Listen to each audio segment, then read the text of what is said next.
Good evening students, welcome back to tech in classes. आज हम class 10th का chapter 15 का लास्ट पार्ट शूट कर रही हूँ मैं, जिसमें कि आज हम डिस्कस करेंगे biological magnification, ozone hole and garbage disposal. इससे पहले के सारे पार्ट्स चैनल पर अपलोड किए जा चुके हैं, आप प्लीज उनको भी जरूर चेकआउट कीजिएगा। तो नेक्स्ट टॉपिक है हमारा बायोलॉजिकल मैग्निफिकेशन।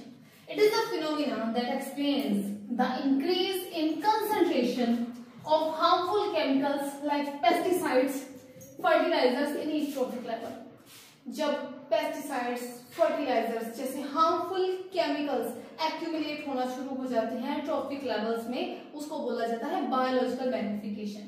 इसका जो मैक्सिमम कंसंट्रेशन है वो एक्यूमुलेट होता है ह्यूमन बॉडीज में, क्योंकि जो ह्यूमन बॉडीज हैं या ह्यूमंस हैं जो वो ट्रॉपिक लेवल में सबसे टॉप लेवल पर आते हैं, इसीलिए उसमें सबसे ज्यादा एक्यूमुलेशन हो जाता है इनका।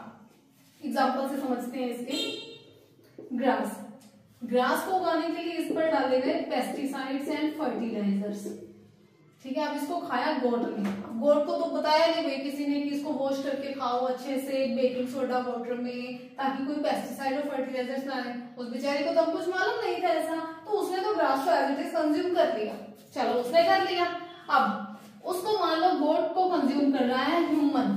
अब ह्यूमन ने तो गोट को अच्छे से वॉश किया, उसको अच्छे से उसको करा, बेचारे को खाया तो लेकिन उसको क्या मालूम था कि इसके अंदर पेस्टिसाइड्स थे, जो कि उसने घास खाकर अपने अंदर एक्यूमुलेट किया। उसको घास किसी ने धोकर नहीं खिलाया, तो इसीलिए उसके अंदर वो एक्यूमुलेशन हो गया। तो लास्ट में ह्यूमंस ने खाया, ह्यूमंस के अंदर सबसे ज्यादा इस चीज का हो गया एक्यूमुलेशन, इकट्ठा हो गया सबसे ज्यादा फर्टिलाइजर्स एंड पेस्टिसाइड्स। तो ह्यूमन सबसे टॉप लेवल पर आते हैं ट्रॉपिक लेवल में, इसीलिए उनमें maximum concentration of pesticides, fertilisers, harmful toxic substances का एक्यूमुलेशन हो जाता है। इसको बोला जाता है बायोलॉजिकल मैग्निफिकेशन। तो नेक्स्ट टॉपिक है हमारा ओजोन लेयर। ओजोन लेयर क्या है? It is protective blanket around the earth which absorbs the most harmful UV radiations of the sun, thus protecting the living beings from many health hazards like skin cancer, cataract etc. जो हमारी ozone layer है, वो जो हमारी अर्थ है, पृथ्वी है जो हमारी, उसके चारों ओर एक ब्लैंकेट है। जैसे कि सन से बहुत सारी हार्मफुल रेज आती हैं, जिसमें से एक है यूवी रेडिएशन जो कि मोस्ट हार्मफुल है। उसका मोस्ट ऑफ द पार्ट ये जो ओजोन लेयर है, ये जो ब्लैंकेट है जिसने अर्थ को कवर किया हुआ है, ये उसको एब्जॉर्ब कर लेता है। तो इससे जो ह्यूमन बींग्स है उसको बहुत सारी बीमारियों से बचाव हो जाता है, जैसे कि स्किन कैंसर। ठीक है, स्किन कैंसर से बचाव होता है। अगर डायरेक्टली सनलाइट में जाएंगे तो हमारे स्किन को नुकसान हो सकता है, और कैटरैक्ट आईज की प्रॉब्लम हो सकती है। अब ये ओजोन लेयर है जो ये प्रेजेंट है at the higher level of atmosphere. ये नीट वगैरह में भी क्वेश्चन आ जाते हैं कि ओजोन लेयर कहाँ प्रेजेंट है? हायर लेवल ऑफ एटमॉस्फेयर, जिसको कि स्ट्रेटोस्फीयर बोला जाता है, वहां पर ये प्रेजेंट है स्ट्रेटोस्फीयर में। इसका फॉर्मेशन कैसे होता, कैसे बना? ये जब ऑक्सीजन का मॉलिक्यूल ब्रेक हुआ दो अलग अलग ऑक्सीजन एटम में, तो एक ऑक्सीजन एटम के साथ ऑक्सीजन का मॉलिक्यूल कंबाइन हुआ, उसके बाद ये O3 मॉलिक्यूल बना, जिसको कि ओजोन कहा गया। ठीक है, इतना सा ही आप एक लाइन अपने हिसाब से लिख दीजिएगा इसको कि ऑक्सीजन का मॉलिक्यूल ब्रेक हुआ 2 ऑक्सीजन एटम्स में, उसके बाद इस ऑक्सीजन के साथ ये एक ऑक्सीजन एटम कंबाइन हो गया, जिसको बोला गया O3 यानी कि ओजोन। इसमें आपको पता है डिप्लीशन हो रहा है, यानी कि ओजोन लेयर नुकसान हो रहा है, इसमें होल हो रहा है ओजोन में। The decrease in thickness of ozone layer, इस ओजोन लेयर की थिकनेस, जितनी मोटाई है उसका कमी आ जाना, उसको बोला जाता है डिप्लीशन ऑफ ओजोन लेयर। ये सबसे पहले देखा गया था एंटार्क्टिका में 1985 में, और उसको कहा गया था ओजोन होल। ठीक है, ओजोन होल बोला गया था, सबसे पहले देखा गया था एंटार्क्टिका में 1985 में। यानी कि ये नुकसान होते कैसे हैं? अब इसका अगर आपसे पूछा जाए कि ये ओजोन लेयर है, इसमें होल कैसे हो रहा है, ओजोन लेयर में डिप्लीशन कैसे हो रहा है? जो हमारे एसीज हैं, रेफ्रिजरेटर्स हैं, इसमें से एक गैस निकलती है जिसको CFC यानी कि क्लोरोफ्लोरोकार्बन बोला जाता है। क्लोरोफ्लोरोकार्बन ये बहुत ही हार्मफुल गैस है। ये एनवायरमेंट में जब जाती है तो ये ओजोन लेयर पर अटैक करती है। ओजोन लेयर जिसके कारण डिप्लीट होती जा रही है, ओजोन लेयर की थिकनेस है जो कि कम होती जा रही है। इससे जो ओजोन में होल का खतरा बहुत ज्यादा बढ़ जाता है। अब किसी की मोटाई कम हो रही है तो वो सन की रेज है डायरेक्टली हमारे ऊपर आएंगी, जिससे कि हमें बहुत सारी बीमारियां हो जाएंगी। तो इस कारण से इनका जो डेली वर्क लाइफ में अब गर्मियां जैसे दोबारा आने वाली हैं, तो एसीज का जैसे यूज बढ़ रहा है, फ्रिजेस का यूज बढ़ रहा है, तो उसके कारण से सीएफसी बहुत ज्यादा रिलीज हो रही है, जो कि एनवायरनमेंट के लिए बहुत ही ज्यादा हार्मफुल है। तो ये है हमारा ओजोन लेयर का टॉपिक। वेस्ट डिस्पोजल क्या है? Industrialisation and rise in demand of consumer goods have created a major problem in form of garbage accumulation and its disposal, especially in the urban areas. जो industrialisation है, नई नई industries रोज बन रही है और कंज्यूमर्स के सामान की डिमांड्स इतनी ज्यादा बढ़ गई है कि एक बहुत बड़ी प्रॉब्लम हो गई है, जो कि है गार्बेज या फिर वेस्ट एक्यूमुलेशन। जैसे प्लास्टिक की आइटम्स का हम ले लेते हैं कि प्लास्टिक की आइटम्स का इतना ज्यादा लोग देख रहे हैं, इतना ज्यादा ट्रेंड हो गया, बहुत सारे लोग उसको परचेज कर रहे हैं और उसको जो वेस्ट प्लास्टिक है उसको बहुत ज्यादा डिस्पोज किया जा रहा है, तो वो एक्यूमुलेट हो रहा है। और शहरों में तो ये सबसे बड़ी समस्या है कि इसका निवारण कैसे किया जाए, इससे हम कैसे छुटकारा पा सकते हैं। The disposal should be done in scientific way। अब डिस्पोजल है, अब इसको जला देंगे तो एनवायरमेंट पॉल्यूशन हो जाएगा, तो वो भी एक साइंटिफिक वे में होना चाहिए। बहुत सारे मेथड्स हैं डिस्पोजल के, हम डिस्कस करेंगे आगे।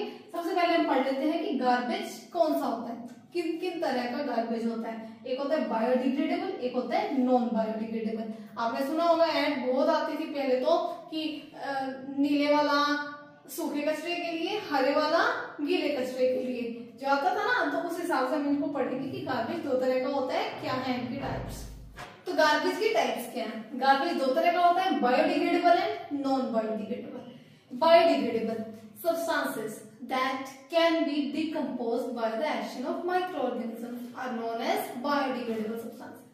बायोडिग्रेडेबल यानी कि जो सब्सटेंस माइक्रो ऑर्गेनिज्म यानी जिसको कीड़े वगैरह लगकर, छोटे छोटे जीव लगकर ऑर्गेनिज्म उसको गला दे, सड़ा दे, उसको अच्छे से डिकम्पोज कर दे, उसको बोला जाता है बायोडिग्रेडेबल। वो कौन से होते हैं? जैसे कि फ्रूट्स एंड वेजिटेबल फीड्स, इसको कहते हैं ना बहुत अच्छी खाद है ये फ्रूट्स और वेजिटेबल, इसलिए अगर किसी पिट में डाल दे तो कुछ टाइम बाद वो अच्छी खाद बन जाती है, क्योंकि उसमें जो माइक्रो ऑर्गेनिजम्स है वो उसको डिकम्पोज कर देते हैं।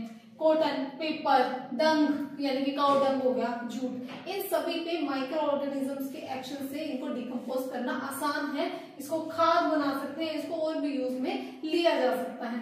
दूसरे हमारे non biodegradable substances which can not be decomposed by the action of micro organism, जिसको कीड़े मकोड़े कुछ नहीं कर सकते हैं इनका, ये एज इट इज। यानी अब जैसे हमें कुरकुरे का पैकेट अगर हम खा रहे हैं ना, तो अगर हमने कुरकुरे खा लिए, जो उसका पैकेट है वो आज हमने तो यूं फेंक दिया, वो 20 बहुत सालों तक, यानी कि हम कुरकुरे खा रहे हैं, उसका जो हमने कुरकुरे खाए उसका पैकेट हमने फेंक दिया, वो कई हजार सालों तक वैसे का वैसे रहेगा, क्योंकि उसको कुछ नहीं होने वाला। उसका जला देंगे तो एनवायरमेंट पोल्यूशन हो जाएगा, लेकिन वो अगर मिट्टी में आज दबाएंगे ना, 20 सालों बाद निकालोगे ना, वो तुम्हें ऐसे का ऐसा ही मिलेगा, उसका डिकम्पोजिशन नहीं होता है, वो एज इट इज हमें मिलेगा। तो एग्जांपल है प्लास्टिक, पॉलीथीन एंड मेटल्स, इनका डिकम्पोजिशन नहीं हो सकता। ये अगर धरती में अगर आज हम दबा रहे हैं तो 20 सालों बाद निकालेंगे तो हमें ऐसे का ऐसा ही मिलेगा। तो ये है हमारे टाइप्स ऑफ गार्बेज। तो मेथड्स ऑफ वेस्ट डिस्पोजल क्या है? सबसे पहला है बायोगैस प्लांट। तो जितना भी ऑर्गेनिक वेस्ट है उसको किसी पिट्स में डाल के उसका बायोगैस प्लांट तैयार किया जा सकता है, उसमें से गैस निकल सकती है जिसको बायोगैस बोला जाता है। सीवेज ट्रीटमेंट प्लांट, सीवेज का जितना भी वेस्ट गंदा पानी है उसको नदियों में डायरेक्टली बहाने से पहले, उसको सीधा फ्लो करवाने से पहले उसको ट्रीटमेंट कर दे, उस पानी को थोड़ा साफ कर दिया जाए, जिससे कि वो सारा बैक्टीरिया एज इट इज नदी में जाकर वो सारा पानी गंदा ना करे। अगला है लैंड फिलिंग, जो लो लाइंग एरियाज है, जो जमीन जो थोड़े नीचे एरियाज हैं, यानी कि धरती मतलब जो इसका लेवल है वो मेंटेन नहीं है, थोड़ा नीचे वाले एरिया पे है, तो वहां पर उस सारे कचरे को दबा दिया जाए, ऊपर मिट्टी डाल दी जाए, फिर बुलडोजर फेर दिया जाए, जिससे कि वो एरिया थोड़ा सा लेवल में आ जाए, थोड़ा सा अप हो जाए। उसके बाद है composting, organic waste, fruit, vegetable peels, गले सड़े फ्रूट्स, कोई पत्तियां वगैरह सारी इकट्ठी करके पिट में डाल दी जाए, जिससे कि कंपोस्ट बन सकती है। रिसाइकलिंग, जैसे कि बहुत सारे मटेरियल्स होते हैं, प्लास्टिक, मेटल्स, इन सभी चीजों का रिसाइकल किया जा सकता है, उनको दोबारा से यूज किया जा सकता है। उसके बाद है रीयूज आ गया, जैसे कि न्यूज़पेपर्स होते हैं, न्यूज़पेपर्स को एनवेलप बना लो, उनको हम नोटबुक्स पे कवर चढ़ा सकते हैं, तो उसका रीयूज हो गया ना। तो ऐसे हम ये सभी तरीके हैं जिससे कि हम वेस्ट को डिस्पोजल कर सकते हैं। एक लाइन अपनी तरफ से आप लिख दीजिएगा, बाकी मैं नोट्स है वो अपलोड कर दूंगी आपसे वीडियो के लास्ट में, आपको डिस्क्रिप्शन बॉक्स में आपको नोट्स मिल जाया करेंगे, तो आप प्लीज वो चेकआउट जरूर करना। तो that's it for today guys, आपको समझ आ गया होगा बच्चे सारी वीडियो अच्छे से।